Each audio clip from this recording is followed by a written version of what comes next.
Que Jésus soit loué. Nous saluons notre Seigneur Jésus-Christ. J'espère que vous êtes en paix. Avant de commencer la parole de Dieu, je vais demander à Aimé de prier. Éternel Dieu de gloire, je te loue, je te remercie. Sois loué pour ce que tu es. Merci pour toutes tes grâces. Nous voici devant toi. Viens nous enseigner. Viens nous remplir de ton Saint-Esprit. Remplis de Saint-Esprit l'enseignant d'aujourd'hui. Et que le message qui va être donné puisse vraiment nous toucher. Je mets tout entre tes mains, Seigneur. Au nom de Jésus, j'ai prié. Amen. Amen. Amen. Imana ishimwe rero ko impaye umwanya mwiza wo kubasha kuganira namwe ijambo ry'Imana. Que Dieu soit loué pour le temps qu'il me donne pour vous partager avec vous la parole de Dieu. Bindatema Imana ni nziza. Frères et sœurs, Dieu est merveilleux. Imana n'urukundo. Dieu est amour. Ihora itugirira neza. Il fait toujours du bien. Buri munsi tujya tubona imirimo y'Imana. Chaque jour nous voyons les œuvres de Dieu. Nta munsi n'umwe tutabona Imana. Il n'y a pas un jour où nous ne voyons pas Dieu. Unahagaze ukireba wowe ubwawe wabona ko Imana igira neza. Même si tu te mets debout, tu te regardes, tu verras que Dieu est bon. Ushobora kureba hirya hino ukabona imirimo ikomeye y'Imana. Tu peux regarder à gauche, à droite et voir les grandes œuvres de Dieu. Murazi Imana nkuko mbaze kwivuga Imana n'urukundo. Vous savez, comme je l'ai dit, Dieu est amour. Ariko dufite umuntu witwa umwanzi. Mais nous avons un ennemi. Umwanzi wacu Satani. Notre ennemi, c'est Satan. Tugomba kubimenya ko ari umwanzi. Nous devons savoir qu'il est notre ennemi. Ahora dushaka. À chaque instant, il veut nous avoir. Atuvana mu mwanya wacu imbere y'Imana. Il cherche un moyen de nous retirer de devant la présence de Dieu. Kugira ngo turire. Il veut que nous pleurons. Ashaka kugira ngo tuganye. Il veut que nous nous lamentions. Ashaka kugira ngo twivovote. Il veut que nous murmurions. Nous nous lamentions de la vie que nous vivons. Que nous lamentions de nos enfants. Nous lamentions de nos femmes ou nos maris. Il veut que nous nous lamentions de nos métiers. Il ne veut pas qu'on puisse se satisfaire de ce que Dieu nous a donné. Il ne veut pas qu'on puisse se satisfaire de comment Dieu nous a créés. C'est pourquoi on doit toujours veiller, nous approcher de notre Dieu. Parce que notre Dieu est amour. Alors dans les plans que Satan a, il essaye de nous voler ce qui nous appartient. Nous voler notre paix, voler nos enfants, les tuer, qu'ils tombent malades, qu'ils ratent à l'école. Tout cela, il le fait pour avoir les parents ou même les enfants. Mais nous devons toujours veiller et savoir que nous avons un Dieu qui veille sur nous. Il est puissant. Il fait du bien. Toujours ses œuvres sont bonnes. Et sa parole nous dit que chaque jour, chaque matin, sa grâce se renouvelle. Amen. Amen. La grâce de Dieu ne diminue pas, mais elle se renouvelle. Son plan est toujours de nous faire du bien. Je dirais que le plan de Dieu est toujours dans le positif. Il ne va jamais dans le négatif, tiré vers le bas. Que à Dieu soit toute la gloire. Moi personnellement, je loue Dieu pour cette journée. Parce qu'aujourd'hui, j'aurais pu entendre de mauvaises nouvelles devenant de mon foyer, parmi mes enfants. Mais l'Éternel a combattu pour moi. Que Dieu soit loué. Que Dieu soit loué. Que Dieu soit loué parce qu'il a sauvé mon enfant de la mort ce matin. Satan avait le plan de me surprendre. Il ne voulait pas que je puisse être ici aujourd'hui. Mais je suis là maintenant parce que Dieu veut du bien pour moi. Que Satan l'entende, lui et ses agents. Que Dieu soit loué. Alléluia. Amen. J'aimerais te dire aujourd'hui, je ne connais pas la vie que tu mènes. Je ne sais pas si toi qui écoutes la parole aujourd'hui, tu as connu Dieu. Si tu as déjà connu Dieu, alors continue à le chercher. Continue à chercher la face de Dieu. Ne te décourage pas. à cause de la maladie, à cause des mauvaises nouvelles, à cause de la situation que tu vis. Non, ne te décourage pas. Mais cherche la face de Dieu. Cherche premièrement à te purifier devant Dieu. Fais du bien aux gens qui sont autour de toi. Car cela aussi nous devons le faire. Et toi aussi tu ne connais pas encore Dieu. Je t'en supplie, cherche Dieu. Notre Dieu, c'est le Dieu qui surpasse toutes choses. Il a créé les cieux et la terre. Il a tout pouvoir. Il a créé l'homme. C'est le Dieu qui t'a créé. Et ce que Dieu te veut, c'est que tu puisses le connaître. Que tu puisses lui obéir. Tu puisses connaître Jésus-Christ, l'agneau de Dieu, et qu'il te donne la vie. Après t'avoir donné la vie, toi aussi tu auras l'espérance d'être auprès de lui. Dieu soit loué. Cette parole est aussi pour toi. Si tu prends la décision de suivre Jésus-Christ, ou si tu prends la décision de te réveiller, de chercher Dieu. Car Dieu, c'est un Dieu qui peut être trouvé. Que Dieu nous fasse bien. Cherchez Dieu alors pour que Dieu puisse entendre ta prière, pour que Dieu puisse faire quelque chose pour toi. Il faut d'abord t'humilier, reconnaître tes faiblesses, et Dieu va te faire du bien. Lisons la parole de Dieu. Nous allons voir 3 exemples de comment Dieu a secouru 3 personnes différentes. On va voir comment Dieu les a secourus. On va voir le comportement qu'ils ont adopté durant ces situations. Comme ça peut nous aussi nous aider et augmenter notre foi. Sachant que Dieu existe, qu'il agit et qu'il entend nos prières. Lisons en Actes des Apôtres chapitre 12. Du 1er au 19e verset, on va lire en vitesse.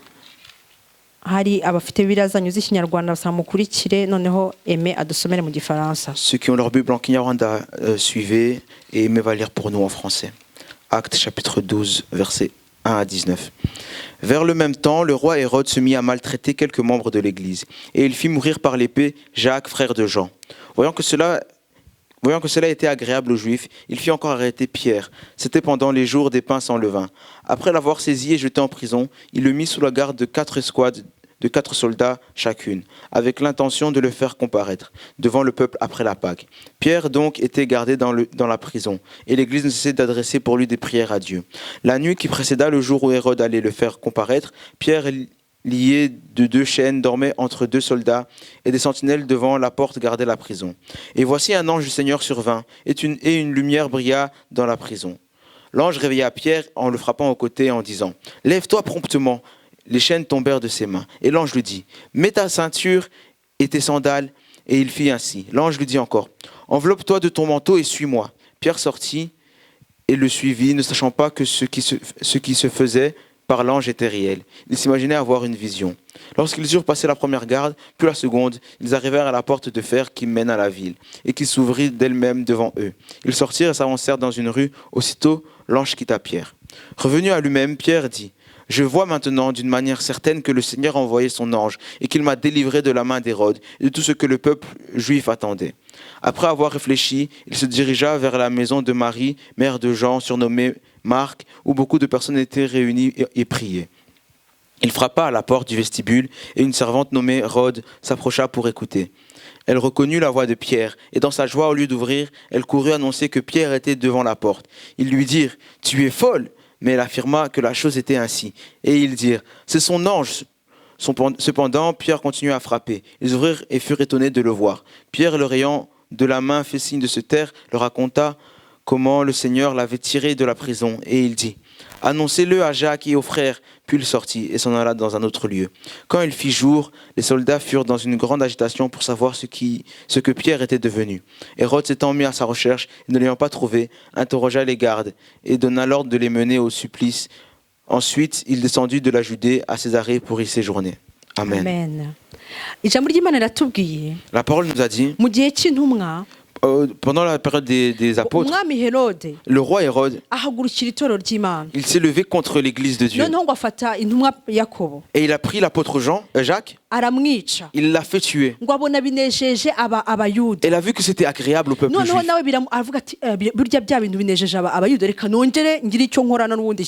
Elle a dit, ah, ça leur fait plaisir cela, alors je vais tuer un autre. Alors il n'a pas pris une autre personne ordinaire, il a pris Pierre qui était l'étendard de l'église à ce moment-là. Et ceux de l'église, lorsqu'ils l'ont su, donc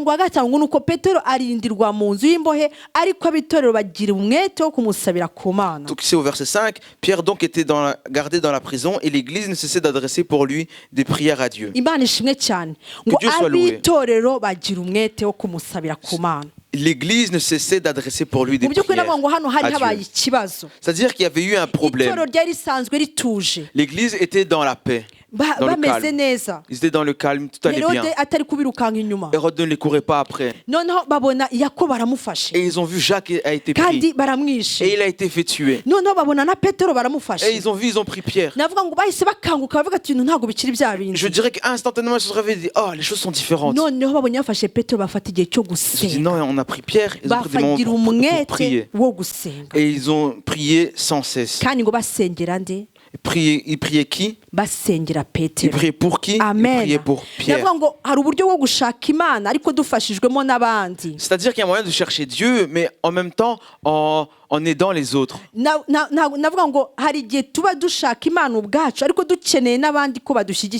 Je veux dire qu'il y a des fois où on cherche Dieu et on a besoin que d'autres puissent nous aider.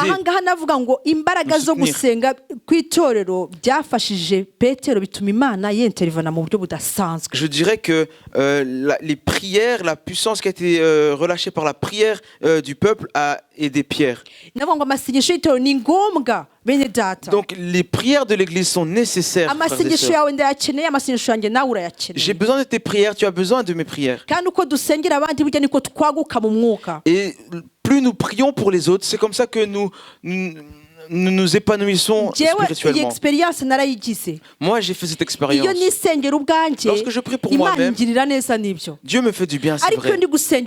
Mais quand je prie pour les autres, c'est là que je peux avoir des révélations. Je dis le nom de la personne et je vois qu'il y a d'autres choses, d'autres trucs à dire pour prier pour lui. Je dirais que en priant pour les autres, moi j'en reçois beaucoup de bénéfices. Je dirais que c'est une autre manière de chercher Dieu. Car nos dons s'épanouissent.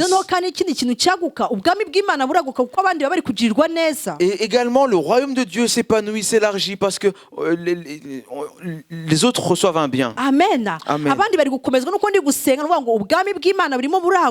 Les autres sont fortifiés pendant que je prie, alors le royaume de Dieu s'agrandit, s'élargit. Satan est en train d'être défait. C'est pourquoi nous devons prier pour les autres. Lorsque nous prions pour les autres, nous sommes en train de chercher Dieu.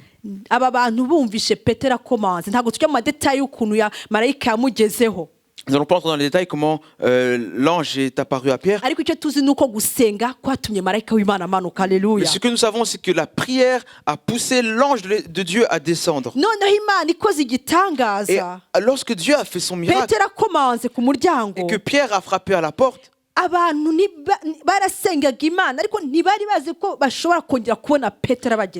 ces personnes-là priaient Dieu, mais n'imaginaient pas qu'ils pouvaient revoir Pierre. Parfois nous prions Dieu et nous croyons que Dieu va faire quelque chose. Et nous voyons Dieu faire une surprise. Quelque chose que nous n'attendions pas à ce moment-là, ça nous arrive. Dieu est bon. Il cherche toujours à nous faire du bien. Que Dieu soit loué. En entendant Pierre frapper à la porte, ils ont été étonnés et ils ont dit non, ce n'est pas lui. Et Pierre a continué à frapper à la porte. Et quand ils l'ont vu, ils ont été surpris. Amen. Ils ont cherché Dieu et Dieu les a secourus. Il a secouru Pierre et eux aussi il leur a fait du bien. Que Dieu soit loué. Notre parole, Marc chapitre 10, verset 46 jusqu'à 52. Je vais lire en expliquant. nuko bagera i Yeriko, akivana i Yeriko n'abigishwa be n'abantu benshi, asanga umwana wa Timayo witwaga Barutimayo, umusezi w'impumyi, yicaye iruhande rw'inzira. Ils arrivèrent à Jéricho, et lorsque Jésus en sortit avec ses disciples et une assez grande foule, le fils de Timée, Bartimée, mendiant aveugle, était assis au bord du chemin. Yumvise ko Yesu w'i Nazareti ari uje, aherako arataka cyane ati, Yesu mwene Dawidi, mbabarira. Il entendit que c'était Jésus de Nazareth, et il se mit à crier, Fils de David, Jésus, aie pitié de moi. Yesu yari yiviriye ahantu. Jésus venait d'un lieu. Agera i Yeriko. Il est arrivé à Jéricho. Azana n'abigishwa be. Il est venu à ses disciples. Ko igihe cyose yagendaga abantu baramukurikiraga. Vous savez que toujours lorsqu'il se déplaçait, la foule le suivait. Noneho amahirwe navuga ngo amahirwe ya Barutimayo, uwo munsi Yesu aho yahise Yesu nawe yari ahicaye. Donc je peux dire la chance que Bartimée a eue, c'est que le jour où il était là, Jésus aussi était là. Wenda ntawamenya muri kiriya gihe yari amaze kumva ko Yesu ariho kandi ko ari gukora ibitangaza. Nous imaginons qu'à cette période-là, il entendait que Jésus existait et qu'il faisait des miracles. Ubundi Barutimayo yari impumyi nk'uko ijambo Et ritubwiye. Bartimée, comme la parole nous le dit, il était aveugle. Yari yaravutse ari impumyi. Il était né aveugle. Umva yirirwaga yisabira kugira ngo abone uko abaho. Et il mendiait pour pouvoir Kugira ngo vivre. ujye ku muhanda gusaba uwabuze, navuga ngo nta bundi buryo bwo kubaho uba ufite. Pour te mettre à la rue et mendier, c'est que tu n'as pas trouvé d'autre solution. Ariko uwo munsi yagiye agira ngo ni ibisanga byo gusaba. Et le jour-là, il est parti mendier, il pensait que c'était comme d'habitude. Ariko ahura na Yesu, amena. Mais il a rencontré Jésus. Umunsi aje akubitana na Yesu. Arrivé là-bas, il a rencontré Jésus. Wenda simbizi yarasangwa asabira ahandi hantu. Peu d'habitude, il faisait la manche ailleurs. Ariko uwo munsi yageze aho hantu ku gihe cyiza. Mais le jour-là, il arrivait au bon moment, au bon lieu. Noneho ku murongo wa 47 ngo yumvise ko Yesu w'i Nazareti ari uje, ngo ahera ko arataka cyane. Et au verset 47, quand on a entendu que c'était Jésus de Nazareth qui était arrivé, il commença à crier fort. Hari igihe tujya twumva amakuru. Parfois, nous entendons des nouvelles. Tukumva amakuru cyangwa tukumva ibintu biri kuba ahantu hirya no hino. Ou alors nous entendons ce qui se passe ici et là. Hari n'igihe twumva n'ijambo ry'Imana. Et parfois même on entend la parole de Dieu. Turi mu nzu y'Imana, ijambo twararyumvise rigenda rigaruka, Imana itwibutsa. D'ailleurs, nous qui sommes dans l'église, nous entendons la parole de Dieu et Dieu continue toujours à nous la rappeler. Ariko hari igihe tubyumva tukagira ngo ni ibintu bisanzwe. Et parfois nous l'écoutons et nous pensons que c'est des choses ordinaires. Tukumva ntitugire ikintu tubimaza. Et nous entendons cela et nous n'en donnons pas d'importance. Tuzi ko ijambo y'Imana tubwira ko Yesu akiza indwara. Nous savons que la parole de Dieu nous dit que Jésus guérit les maladies. Ariko tukabaho dufite nk'uburwayi, ntiduha agaciro ko Yesu ashobora kudukiza rwose mwako kanya ndetse tugize kwizera. Et nous vivons dans la maladie sans nous rendre compte que par la foi Jésus pourrait nous guérir instantanément. Hari igihe tugira amakuru afite umumaro y'ubutunzi ariko ntituyakoreshe ngo atugirire umumaro. Donc ce que je veux dire, c'est que parfois nous avons des informations qui sont une richesse, qui peuvent avoir beaucoup d'importance pour nous, mais nous ne les utilisons pas à bon escient. Ntago nshidikanya ko mu Israeli mu gihe cya Yesu hari abantu b'impumyi benshi. Je ne doute pas que en Israël, au moment où Jésus était là, il y avait beaucoup d'aveugles. Ariko ntago bose baje gukizwa na Yesu. Mais tous ne sont pas venus être guéris par Jésus. Wenda hari abagize kwizera guke, abandi barabisuzugura, babigira blague. Peut-être certains ont eu peu de foi, d'autres n'ont pas respecté cela, d'autres se sont moqués. Ariko Barutimayo abyumvise. Mais quand Bartimée l'a entendu, ngo yumvise Yesu w'i Nazareti, lorsqu'il a entendu Jésus de Nazareth, ahera ko ngo arataka cyane. Il se mit à crier fort. Ntago yahamagaye ngo Yesu ngwino ntabaye, yaratatse avuza induru. Il n'a pas dit Jésus viens, non, il a crié. Arasakuza ati umve mbabarira. Il a crié, il a dit aie pitié de moi. À ce moment-là, en voyant Jésus, il s'est rappelé toutes les épreuves qu'il a vécues dans sa vie. Et il a dit aie pitié de moi, aie pitié de moi. C'est mon dernier jour où je suis dans cette situation. Et quand il a crié, les gens lui ont dit mais tais-toi. Au verset 48, on nous dit plusieurs le reprenaient pour le faire taire. Mais il criait beaucoup plus fort. Fils de David, aie pitié de moi.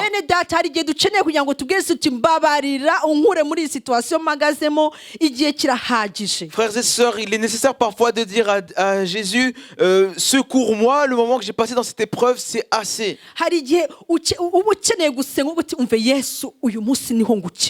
Et il y a des moments où tu pries et tu dis à Jésus, Seigneur, aujourd'hui c'est aujourd'hui que j'ai besoin de toi. Il y a quelque chose que j'aimerais te rappeler. C'est qu'il y a les voix des personnes.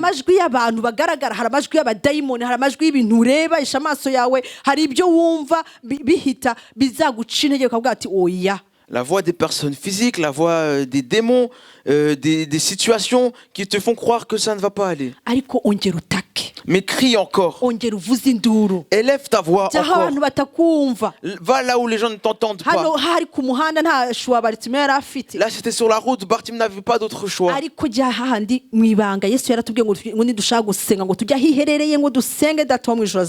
Mais va là-bas dans le lieu secret. Jésus a dit, quand vous priez, allez dans le lieu secret et le Père vous écoute et vous le rendra. Et Bartimée a crié encore. Et Jésus l'a entendu. Que Dieu soit loué. Au verset 49, Jésus s'arrêta et dit, appelez-le. Et il y a quelque chose que Bartimée a fait. Bartimée n'est pas resté assis lorsqu'il a entendu que Jésus était passé. Frères et sœurs, tu dois te secourir. Tu dois chercher Dieu toi-même. La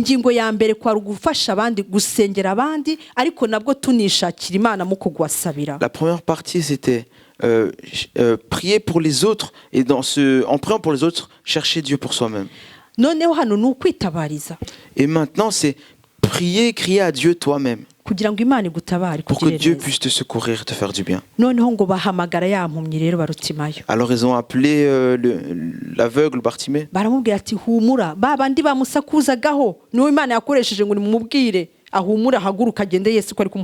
Et là, ceux qui lui criaient de se taire, c'est eux que Dieu a utilisés pour lui dire prends courage.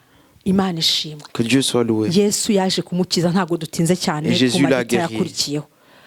Comme on a que dukwiye kureba situation duhagazemo ntituyirebere ngo imare igenda itinde ibintu bigende navuga ngo ukise bimari igihe biba kamenyero oya igihe tubona situation imeze nabi tukwiye gutabaza Imana tudatinze. Lorsque nous voyons une situation qui se passe mal, nous devons intervenir et crier à Dieu et pas attendre de demeurer encore et encore dans cette situation. Kuko bitinda niko satani nyina agenda afata nabangwa agenda afata izindi ngamba guca intege akwihebesha nureke satana kwihebesha. Car plus ça dure, plus Satan trouve des plans, des moyens pour te décourager. Ne laissons pas Satan nous décourager. Un autre exemple que j'aimerais lire, c'est à propos du roi Ézéchias. Le roi Ézéchias, c'était le fils du roi Akaz. C'était le roi de la tribu de Juda. Vous savez que après le règne de Salomon, le royaume d'Israël s'est séparé en deux.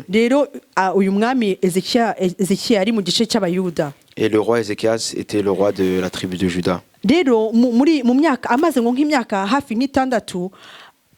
umwami wa Syria w'abasiriya aza gutera wa Shuri cyangwa mu bundi buryo bwo kuvuga atera abayisirayeli bo mu kindi gice. Après 6 ans, le roi d'Assyrie a commencé à attaquer les côtés d'Israël. Noneho umwami w'abayuda nyine arabimenya. Et le roi de Juda l'a appris. Noneho kandi umwami wa Shuri afata et le roi d'Assyrie a donc envahi Israël et il a amené les Israélites en exil. Kugeza ubwo yaje ubwe mbese navuga ngo yarahigaruriye abisirayeli arabirukana ngo kubera ko bari batarubashye Imana. Et ensuite il les a redéportés vers Israël et tout ça leur est arrivé parce qu'ils n'avaient pas obéi à Dieu. Donc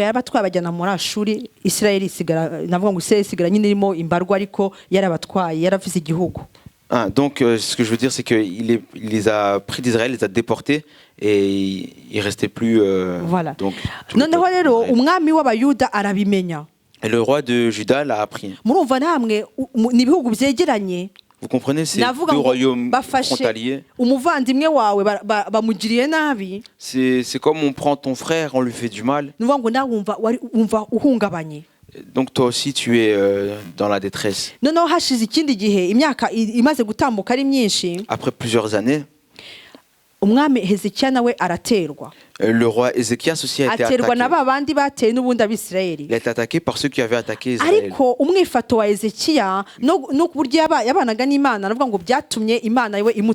Mais le comportement d'Ézéchias et sa relation avec Dieu a fait que Dieu l'a secouru. Ézéchias obéissait à Dieu.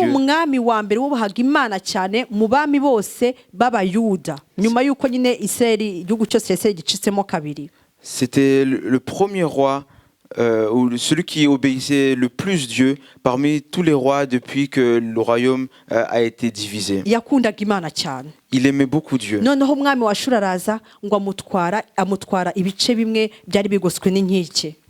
Et le roi d'Assyrie est venu et a pris une partie de son peuple. Et ensuite, après quelque temps, lui a même écrit une lettre pour le décourager. Et il lui a dit, ton Dieu qui va te sauver de mes griffes, qui est-il? Le roi d'Assyrie a montré à Ézéchias qu'il n'était rien, qu'il ne peut rien et qu'il n'arrivera à rien. Et lorsque Ézéchias a vu cela, le roi il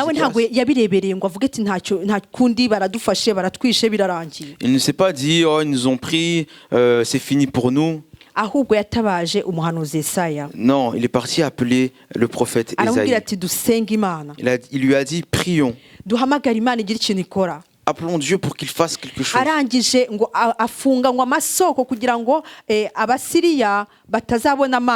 Ensuite, il a fait fermer les sources pour que les Assyriens ne puissent pas avoir d'eau.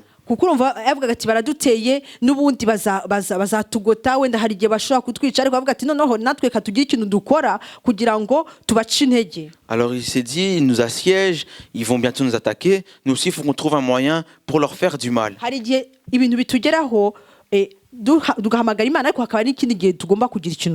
C'est-à-dire qu'il y a des fois, nous vivons une situation, nous devons faire quelque chose. Nous devons prier et également faire quelque chose.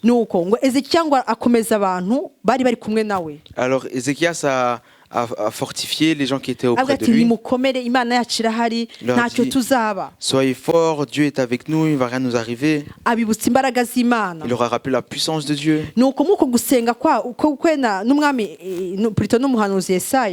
Et donc sa prière avec le prophète Ésaïe et l'humilité d'Ézéchias, cela a poussé Dieu à le secourir.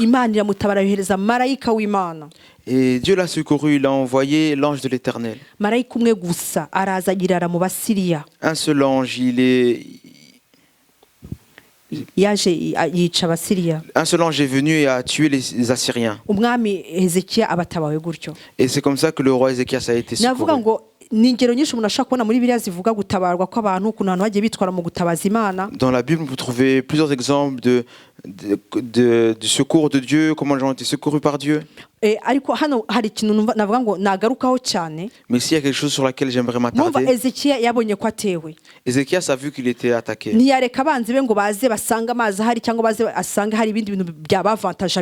Il n'a pas voulu que ses ennemis arrivent et voient l'eau qui est là ou autre chose qui puisse les avantager.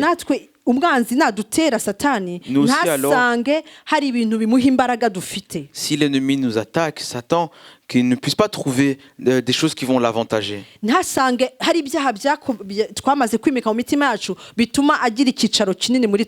ne puisse pas trouver des péchés qui ont grandi en nous, de peur qu'il trouve une grande place dans nos vies.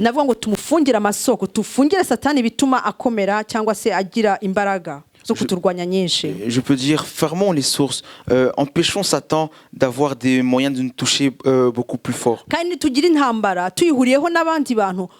cyangwa se tuyoboye abandi twe kuba babaca intege ahubwo tube abantu bo kubakomeza tubabwira tuti Imana irahari, Imana izatugira neza. Si nous sommes dans une épreuve et que nous sommes avec les autres, ne soyons pas ceux qui vont décourager, mais disons aux autres que Dieu est là et qu'il va nous secourir. Hanyuma twongeye dutabaze n'abandi badurushije wenda kwegera Imana, sinzi ko nabivuga ahangaha yatabaje umuhanuzi kugira ngo mufashe gusenga. Et demandons à ceux qui nous précèdent dans la foi pour que, comme ici Ézéchias a demandé à Isaïe de prier avec lui. Amen. Imana izatugira neza. Et Dieu va nous faire du bien. Reka turangirishije Zaburi 124 dusome. Finissons avec le psaume 104. 124. Iyaba Uwiteka atari wari mu ruhande rwacu aba ariko Abisirayeli bavuga none. Sans l'Éternel qui nous protégea, qu'Israël le dise. Ngo iyaba Uwiteka atari wari mu ruhande rwacu ubwo ababisha baduhagurukiraga. Sans l'Éternel qui nous protégea, que les hommes s'élèvent contre nous. Baba baratumize bunguri tukiri bazima. Ils nous auraient engloutis tout vivants. Ubwo umwijima wabo wacanwaga kuri twe. Quand leur colère s'enflamma contre nous. Amazi aba yaraturengeye rwose. Alors les eaux nous auraient submergés. Isuri iba yaratembye ku bugingo bwacu. Les torrents auraient passé notre âme. Amazi yihindukirije aba yaratembye ku bugingo bwacu. Alors auraient passé sur notre âme les flots impétueux. Uwiteka himbazwe utadutanze kuba nk'umuhigo w'amenyo yabo. Béni soit l'Éternel qui ne nous a pas livrés en proie à leurs dents. Ubugingo bwacu bukize nk'uko inyoni iva mu kigoyi cy'abagoyi. Notre âme s'échappait comme l'oiseau du filet des oiseleurs. Ikigoyi kiracitse natwe tuvamo turakira. Le filet s'est rompu et nous nous sommes échappés. Gutabaga kwacu kubonerwa mu izina ry'Uwiteka waremye ijuru n'isi. Amen. Notre secours est dans le nom de l'Éternel qui a fait les cieux et la terre. Nagira ngo nkakuraje ngutera intege. Je voulais t'encourager, te redonner de la force. Imana niyo mutabazi wacu. Dieu est celui qui nous secourt. Imana ntabwo izadutanga mu maboko y'abapagani y'abanzi bacu. Il ne va pas nous jeter aux mains de nos ennemis. Kubera ko twayiringiye. Parce que nous avons cru en lui. Kubera ko twe tutifuriza ibibi abatushaka kutugira nabi. Parce que nous ne voulons pas de mal à ceux qui nous font du mal. Imana ntizabura kutugirira neza.